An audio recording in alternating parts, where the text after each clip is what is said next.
ধন্যবাদ। আপনারা জানেন যে দুপচাঁচিয়া আজ 10ই নভেম্বরের উম্মে সালমাকে হত্যা করা হয়েছিল, যে হত্যায় তার ছেলেকে গ্রেপ্তার করে আপনার রিমান্ড নেওয়া হয়েছিল।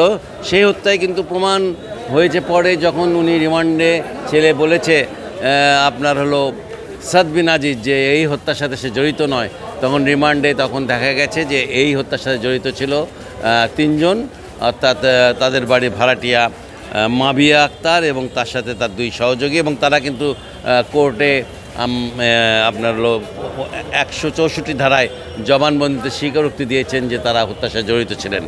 এই ঘটনায় আজকে আপনার সাদ বিন আজিজকে কোর্টে তুলে জামিন নেওয়ার কথা ছিল, কিন্তু তাকে কোর্টে তোলা হয়নি। আমরা যতটুকু শুনলাম যে তার জামিনের জন্য যখন আপনার উকিল আপনার আদালতে বললেন যে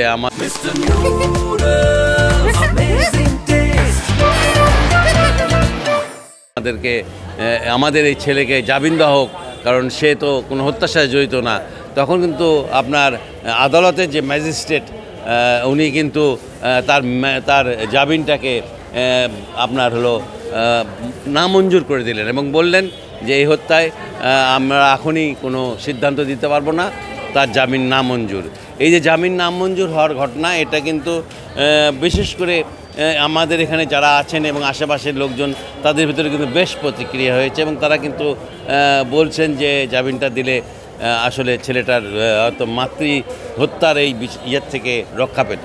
যাই হোক, বগুড়ার আদালত চত্বর থেকে এই ছিল আমার কাছে সর্বশেষ সংবাদ।